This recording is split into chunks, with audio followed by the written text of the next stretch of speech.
Hi guys, my name is JT. And my name is Elsie. Welcome to our 2016 Monaco Grand Prix review. This is the sixth round of the 2016 Formula One season, and it's also the 66th running of the classic Monaco Grand Prix ever since it first started in Formula One. It's been an absolute classic event, and yesterday's race was no exception. The race was won by Mercedes driver Lewis Hamilton. He took his first win of the season, which would be massive for him as well. Clawing back a couple of points in the championship. In second place, the Honey Badger Daniel Ricciardo came second. We're going to move on a little bit about him just in a bit. And third place was 14 driver Sergio Perez. And I'm going to quickly jump into Daniel Ricciardo because I'm going to get straight out of it. I'm going to jump straight into it because it's something I really want to talk about. Obviously, as you all see on the board, Daniel Ricciardo, the guy who can't stop smiling, wasn't smiling at all on the podium. He didn't celebrate with his team. He just stood there trying to fit the champagne, and that was about it. And obviously, the reason for that was because he was leading the race. He was on pole position. Absolutely fantastic qualifying, by the way, by Daniel Ricciardo. He came into the pits, changed from the wets to the upper softs, and his team weren't even ready for him. He must have been stationary for at least 17 seconds, got out of the pits, and from then on the race was lost. And he had a really, really good chance of winning a Grand Prix. That would be his fourth win in his career, and obviously the win at a Grand Prix like Monaco, it is something that extra special. And obviously at the end of the race, he came on the TV radio and he basically says, right, leave it guys, save it. Obviously they would have said, congratulations Daniel, second place, well done on the podium. And obviously he didn't want to hear that. It was such heartbreaking to see. I mean, I'll post on the page a couple of times, it was such heartbreaking to see, and everyone else is agreeing that, a guy like Daniel Ricciardo, I mean, second place at Monaco is still really good, but he knew he had a chance to win, and it was absolutely really, really bad. So Elsie, how do you think Daniel Ricciardo's confidence in Red Bull is going to be after this race? Because let's not forget, this is the second time Red Bull have come to this race to do well. Obviously, Max Verstappen winning in Spain, then Lewis Hamilton winning in Monaco. He had a very good chance to win both of these races, and he hasn't because Red Bull's, obviously, let's not forget that Red Bull are a good team when it comes to strategy and pit stop and stuff. But the past three races, they haven't got Daniel's favourite. So how do you think his trust and his confidence is going to be in this team at this point? Well, I mean, with Spain, I don't think he minded too much because obviously the new boy Max Verstappen was obviously going to be the talk of the town at that point. But I think this time it was terrible because this was his first pole position. Obviously, as you know, he's won before in Formula One. But this was his maiden pole on Saturday. So heading into the race, it was most likely going to be, he probably thought it was going to be an easy win. Obviously, if the team, his amazing team, with many constructors' championships behind them, were going to just help him in terms of strategy and the tyres to a win. Not being ready at the pit stop, I mean, that is a real schoolboy error, and we've only seen that a few times, and also by the back teams, and it's massive when it happens. This race, I mean, to see him not smiling on the podium, JT, as he said, I mean, I remember in Canada 2015 when he had a terrible race, and he said to the pundit, he said something like, I shouldn't be smiling. It's either I smile or I cry. But he definitely chose the latter one in this one. He was really, I mean, he said save it on the radio. Don't tell us what I want. Don't say congratulations, mate, or we're sorry. I don't want to hear it. You've already, done your damage. I think not to see him smiling on the podium, also that amazing Australian smile that we've always seen, we've come to love and recognise with Daniel, and we haven't seen that, was just unbelievable. Going into Canada, the next race he will be thinking, obviously that's where he won in 2014, he will be thinking, oh, great, I'm with a team who, obviously just didn't support us. It was almost like they weren't even watching the race. Do you think in the pits where they were just looking out the window, thinking, oh, look at that car go around, and then he comes into the pits and goes, guys, what are you doing with my car?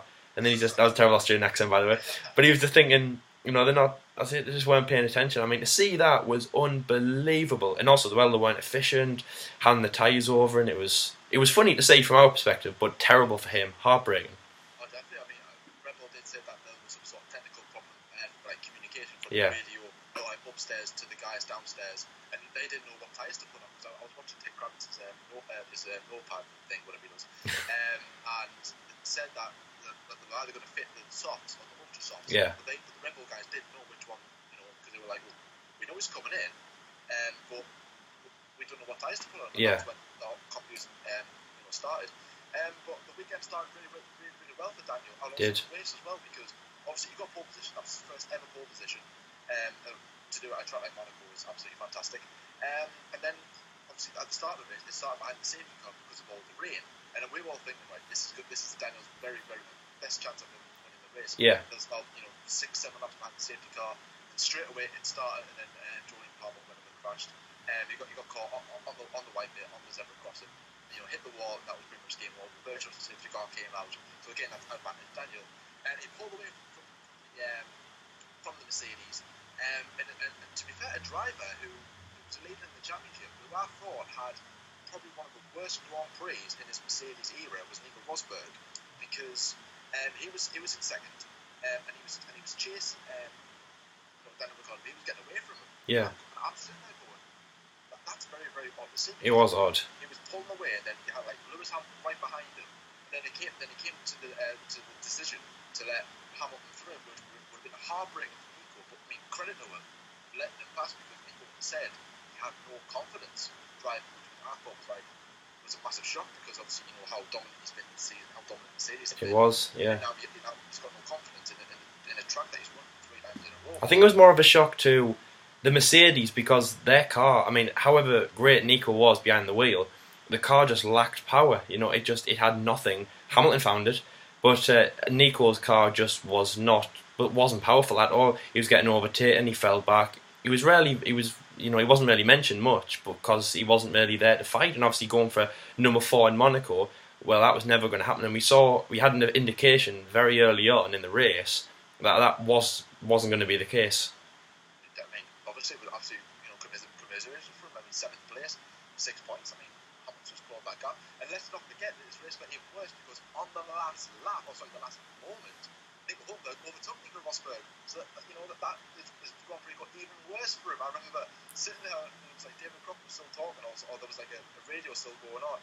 And then I remember Croft was like, I wanted to say that Hulkenberg had just overtaken Nico. Nico swapped positions. Exactly. Obviously, 3rd place, Sergio Perez, which is obviously Bennett, is our driver of the day award. Yes, of course. Sergio Perez, he didn't send us the message, unfortunately, because he was too busy celebrating or something like that. Which is understandable. It is understandable. I mean, that was his sixth podium in his F1 career. I mean, that's pretty impressive with midfield teams, because he had a season with McLaren, didn't get a podium. Yeah. With Sauber and Force India, he got 3 podium teams, so that's pretty impressive. Oh yes. Sebastian Vettel came 4th. He had a bit of a quiet race, you could say. Fernando Alonso came 5th. Double points in McLaren, 10th up, going down. Absolutely fantastic race from McLaren. Probably the strongest race that they've had in a while. I mean, yes, they have had double points in the past, but I mean, this is proving that McLaren Honda is getting better as we speak. And obviously, me being a McLaren fan, was absolutely amazing to see. But the frustrating thing was that both Force Indians, not both Force Indians, Hulkenberg finished behind Alonso, but Sergio Perez finished on the podium, which meant that we couldn't really overtake Force India. And I was like, come on guys, we can do it. It's stuff that it is really exciting to see. So as I said, Carlos Sainz, he had a pretty good drive. He was near us, top. He was 4th and 5th here and there, so he was good. Jets put 9th, and Big Mass around the top 10. Obviously, 8th, 10th. The retirements, obviously, when it comes to Monaco, there are going to be retirements. Julian Palmer was the first one to retire. It's a spectacular crash on the straight.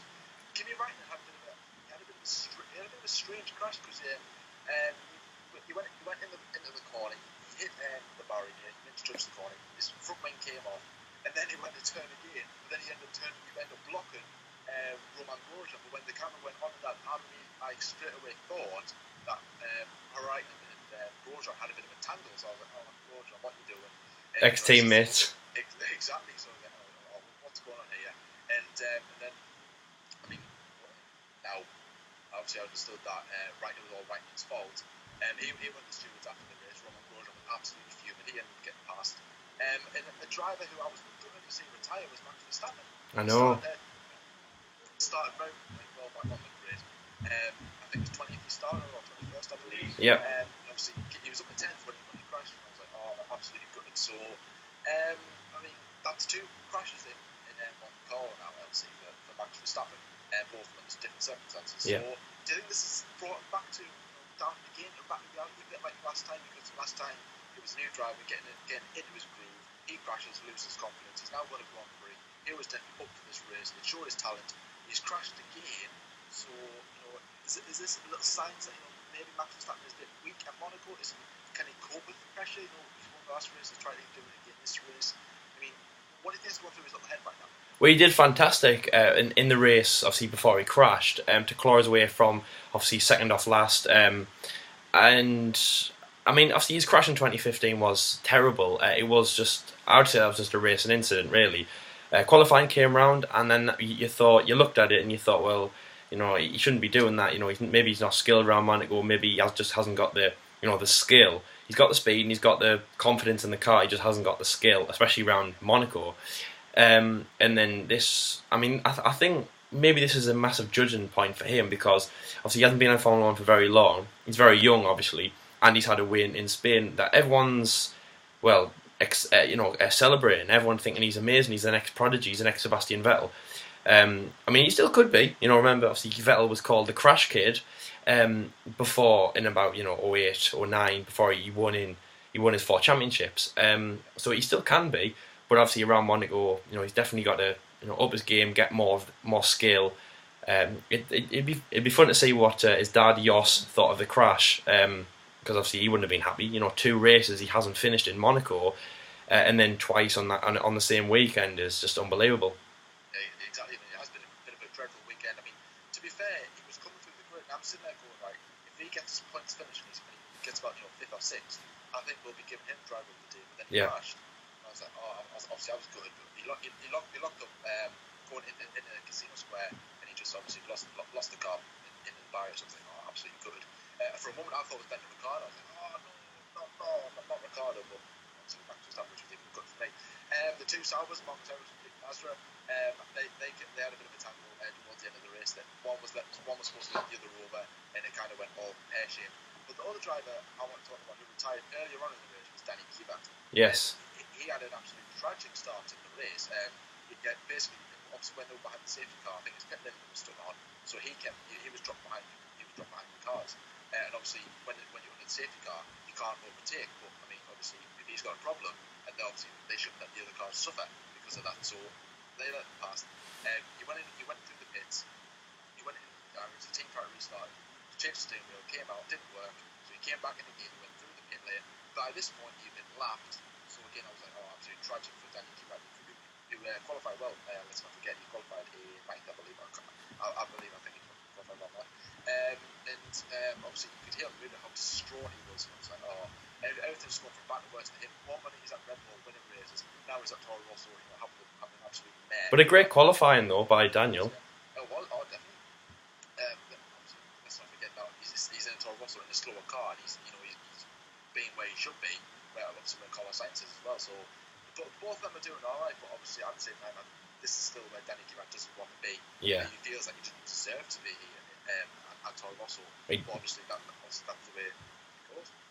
But so yeah, that's all the time. And so yeah, I'm going to quickly move straight back onto McLaren because this is obviously two drivers who are very, very experienced, come to the end of their careers, and they still deliver results in a car that isn't as powerful. Obviously, this is McLaren's 50th Grand Prix. The 50th year, I should say. Would you believe it? So this is a fitting way to, to get double points and claw some points back. They have now overtaken Haas, who they're both drivers Esteban Gutierrez and Romain Grosjean, finished 12th and 13th. So yeah, coming into the Canadian Grand Prix, where McLaren have a little bit of history, I'll see. 2 points finished, now doing exceptionally well. What's the chances of maybe McLaren getting on the podium this season, which obviously won't happen just by raw speed? Yeah. Like look what happened in obviously Spain when the two Mercedes played each other out on the street circuit. That's where McLaren seem to show their pace, and obviously Canada is a little bit of a street circuit. Yeah. When you come to Baku and Singapore, they're the tracks that really going to get McLaren. Obviously, with Baku being a new circuit, everybody, I'm expecting a lot of crashes. Yeah. So if McLaren keep clean in the next couple of races, what's the chance of them creeping up and getting into possibly a podium place? Do you think they can do that?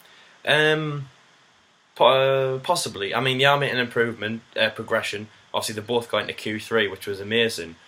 I don't know. I can't see a podium happening unless something like that happens, where the 2 Mercedes collide or 2 Ferraris or whoever's leading the race, whatever happens. I can see points. I can see both of them in the strong points, and maybe things like a 6th place, a 5th place, but not a podium. That said, though, obviously the two drivers who will definitely be fighting for it, they'll definitely be up there. I love to see fighting drivers, but it will be a bit of a shame, to see what will actually happen.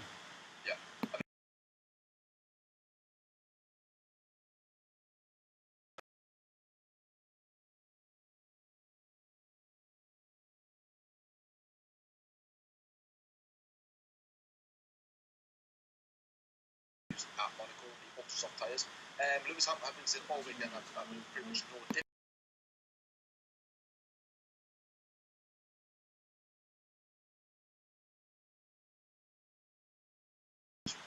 Super softs, like Hamilton, Ricardo, Vettel, and all them pitted, got the super softs on, and they just seem to pull away in the race, which is very, very strange to see, I thought.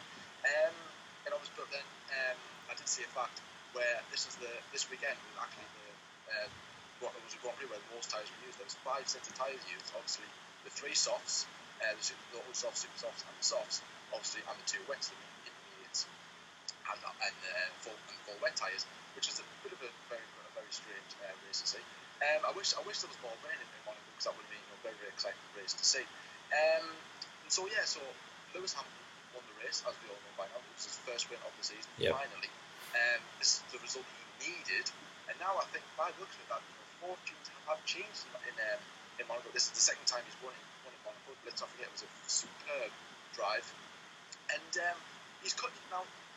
I don't know if you've seen it, if you watched after the podiums, or after the race, I say, that he celebrated with celebrity Justin Bieber first before his team, and this seems like something like to cough up a little bit of a stir, because apparently, obviously with the events that's happened in the past, like Spain and stuff, that Hamilton's a bit of distance with the team. So people have been saying, right, why would he give his first spray of champagne to him when he's got his team over there who helped him win the race? Everything seems to be coughing up, and again, more rumours are going about Hamilton leaving, or there's a bit of a tense within the team now. Obviously, with Rosberg moving over, it seems to be like a massive stir. So, what do you think's going through Hamilton's mind right now? Not only is he won the race, but obviously with him doing that bit of a gesture, is that like a bit of a slam to the team? In Spain? I don't know. I mean, maybe him and Justin Bieber are really good friends. Maybe they're talking about doing a duo act. We don't know. But I wouldn't think so, because Lewis has been given his win. He's been given his 44th win, obviously, as you know, car number 44. And he's now 24 points behind Nico, which, by the way, a few races ago, he was almost out of contention. In Spain, he was out of contention. He really was. He was in 3rd place. And now he's in 2nd, 24 points behind. 24's, I'd say that's a win for him. That means he'd go one. If he won in Canada and Nico retired, which, I mean, that could happen, that means Hamilton would take the lead by 1 point. So he's not out of the running yet. He's very much in it. He's been given a win. The strategy was played right, obviously, compared to last year's race when it wasn't. Then he'll have resented Mercedes. So no, I think his relationship with the team's good.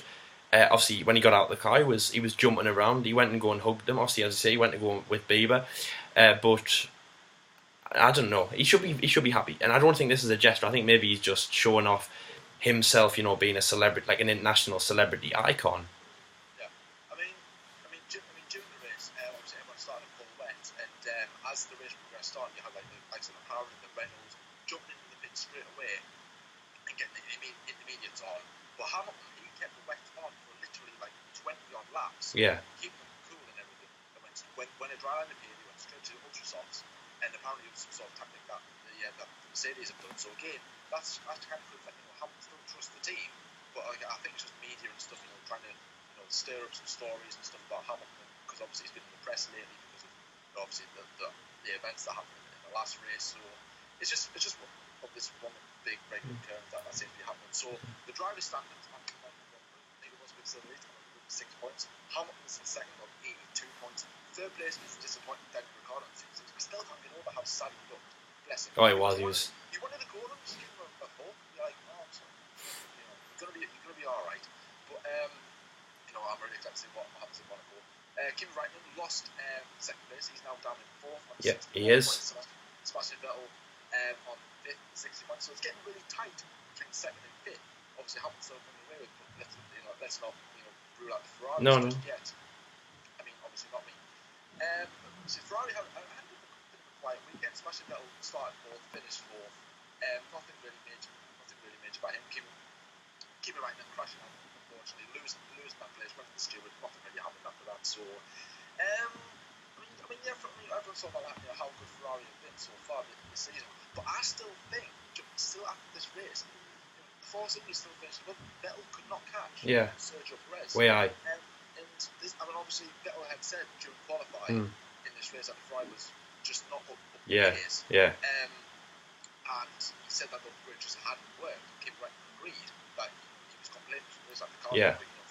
And this just proved that because of the Force India, who have been saying that this is where they should be. Qualified well, then finished the race well. Sixth, fantastic. And now Vettel's complaining about things going on in Ferrari. So what do you think? What's going on behind the scenes in Ferrari at the moment? Because it seems to be that they're getting everything wrong all of a sudden. From last year, they had a really good season. But now you would think that they'll be closer to the Mercedes. Now they're not, because they're doing upgrades and as I was saying, they're just not working. So what do you think's going on? I don't know. I mean, obviously, as I say, Sebastian was backed as the only man to catch the Mercedes, catch Lewis, and then both Mercedes drivers. Obviously, at the start of the season, and he hasn't done that yet. And obviously, he's a second Ferrari in the table. Obviously, Kimi, his teammate, who's supposed to be, on his way out, old, only one World Championship compared to obviously 4 of Seb. So it is strange. I can't really put my finger on it, but obviously, it's, Canada. I hope that they perform better there, because obviously, Canada round 7. That's a third. We're a third way through the World Championship at that point. So he's running out of time to catch the Mercedes drivers. Obviously, as you know, Nico's running away. Lewis is catching him. I think looking at the championship now, I definitely have high hopes that Lewis will catch Nico. Unfortunately, obviously, because I'm behind Nico this season, only because obviously I imagine it's only going to be 2 Mercedes drivers battling each other. But out of the 2, obviously I'd love Lewis to win because he's British. But I hope Nico wins. I want it to be his. It is his time to win, isn't it? He's been in longer than Lewis. He's been at Mercedes longer than Lewis. He's been obviously since 2010 when they returned with Schumacher. And it's his time to win a championship. Obviously, I hope Lewis. I hope Lewis wins. Sorry, I hope. It was hard to say that because I can't wish 2 people to win. But I hope. I think Rosberg's got his name on this championship. But Hamilton definitely take the fight. In terms of the Ferraris, Seb maybe third, but he'll have to have a lot of work to that, and he'll have to get his finger out really and win a race. Definitely, they have to. Obviously, with Rosberg being overtaken on the last moment of the lap, it's now gone from a 26-point advantage to a 24-point advantage. So now that means if Hamilton wins the next race and Rosberg doesn't score a point, then Hamilton retakes the lead in the championship. So this is all of a sudden gone from Rosberg in Russia. They're like, right, I think he's going to run away with this. To now, he's starting to become the old Rosberg that we've seen before. Of last season, you can't cope under the pressure. It's like, what's going on? So I don't know what's going on with Nico Rosberg right now, because he didn't have any confidence. Now, you have confidence because you lead the World Championship and your team has just won the race. So I really don't know what's going on there. So obviously we'll try and unfold throughout the season. So anyways, guys, that's going to be the end of the review. Thank you very much for watching. Don't forget to catch our F1 video episode 14, where we're going to talk about 2 very big topics in Formula 1. Stay tuned, we'll be going to talk about that. On the Friday is F1 episode 7, where we talk about the two Australians, Alan Jones and Jack Brabham. And if you did see my video at the weekend, where I just previewed a little bit of channel update what's going to happen, I did mention about a McLaren video that we are going to do, obviously celebrate 50 years of McLaren in Formula 1. So we're going to try and get that up on the Sunday if we can, obviously. Things might change here and there, but we're on plan for the Sunday, so I expect that video on Sunday.